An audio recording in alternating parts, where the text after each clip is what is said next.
الحمد لله وحده والصلاة والسلام على من لا نبي بعده أما بعد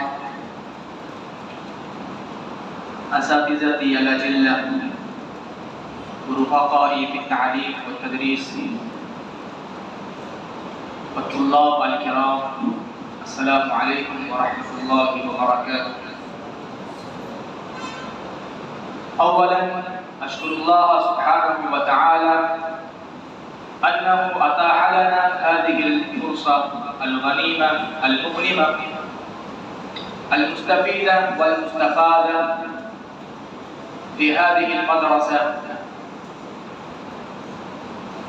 وبعدهم أشكر أساتذتي الأجلة أنه أتاحوا لي هذا المقام، شكرا جزيلا. طلبة الكرام،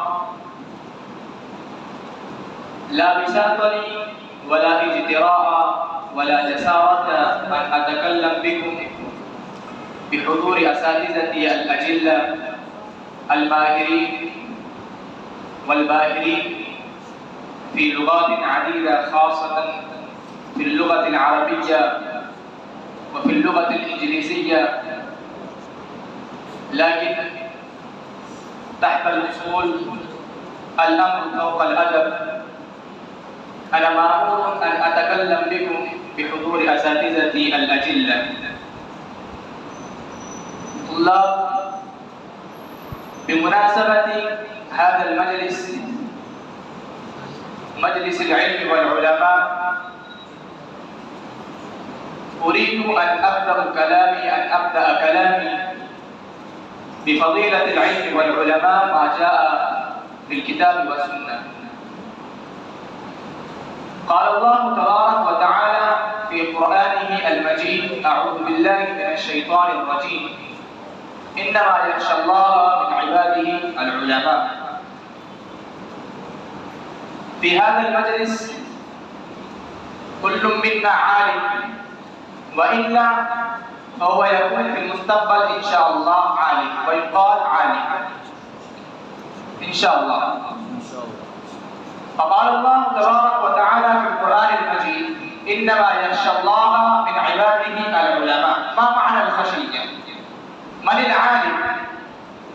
فلتحقيق معنى العالم، معنى الخشية، نحن نتوجه ونذهب إلى تفاسير أسلافنا، إلى تفاسير مفسرينا رحمهم الله أجمعين، منهم مفسر الباهر صحابي الرسول صلى الله عليه وسلم ابن عباس رضي الله عنه، وأنتم تعلمون جيدا المفسر حبر العلماء، هو ملك المفسرين ابن عباس رضي الله عنه. جاء في تفسيرهم يقول في قطعة تحت قطعة هذه الآية التي تتلى أمامكم: إنما يخشى الله من عباده العلماء، هو يقول: العالم في معنى الحقيقة هو الذي يعلم أن الله على كل شيء قدير. في معنى، في الحقيقة الخشية، في معنى الخشية. والعالم هو الذي يعلم أن من يشرك بالله شيئا فجزاؤه النار. العالم هو الذي حفظ وصيته، أي الله سبحانه وتعالى. العالم هو الذي يحل له ما أحل الله له، والعالم هو الذي يحرم عليه ما حرم الله عليه. والعالم هو الذي يظن ويتوكل ويتيقن في كل موضع وفي كل مقام أن الله ينظر إليه، أن الله ينظر إلى جسده، أن الله ينظر إلى قلبه، أن الله ينظر إلى إعلانه، وأن الله ينظر إلى إخفائه، وأن الله على كل شيء قدير. فهذا هو العالم في معنى الحقيقة. يعني الخشية هي مجتمع من هذه الخصائص التي تبين أمامكم: إنما يخشى الله من عباده العلماء.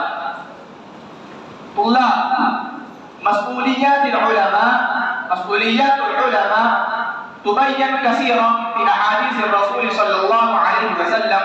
منها قال رسول الله صلى الله عليه وسلم في الحديث المشهور: العلماء ورثة الأنبياء، فإن الأنبياء لم يورثوا دينارا ولا درهما، إنما ورثوا العلم، فمن أخذه أخذ بحد وافر.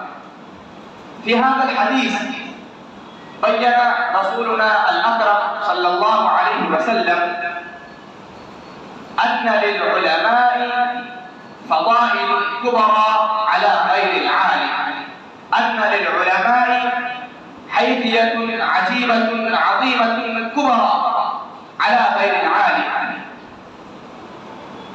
وعلى هذا فقط لا، بل في فضيلة طلب العلم وفي فضيلة طلبة العلم قال رسولنا الأكرم صلى الله عليه وسلم، روى هذا الحديث الإمام أبو داود رحمه الله في سننه أبي داود، قال رسولنا الأكرم صلى الله عليه وسلم: من سلك طريقا يلتمس فيه علما، وفي رواية يطلب فيه علما، سلك الله به طريقا من طرق الجنة. أي الله سبحانه وتعالى يهديه إلى طريق الجنة، يهديه إلى صراط المستقيم. وقال رسول الله صلى الله عليه وسلم: وإن الملائكة لتضع أجنحتها رضا لطالب العلم. الملائكة هو خلق منور، مخلوقة منورة، خلقهم الله سبحانه وتعالى بنوره، وأجنحتهم المنورة هم تضع أجنحتها رضا لطالب العلم تحت أقدامكم أيها الطلاب. الملائكة تضع أجنحتها رضا بكم بطلبة العلم تحت أقدامكم أجنحتها. وبعد قال رسول الله صلى الله عليه وسلم: فضل العالم على العالم كفضل القمر ليلة البدر على سائر الكواكب. إخواني، كما يجب على كل مسلم ومسلمة طلب فريضة العلم، هكذا يجب عليه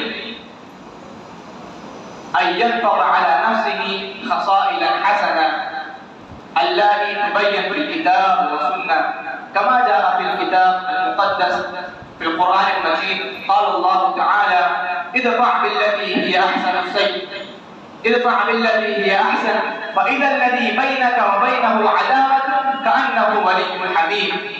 وهكذا جاء في القرآن: خذ العفو وأمر بالعرف وأعرض عن الجاهلين. وهكذا جاءت مرارا وتكرارا في أحاديث الرسول الأكرم صلى الله عليه وسلم خصائل كبرى، خصائل حسنة، كما جاء في الحديث أن الرسول صلى الله عليه وسلم يقول: لا تجسسوا ولا تباغضوا ولا تدابروا وكونوا عباد الله إخوانا، المسلم أخو المسلم.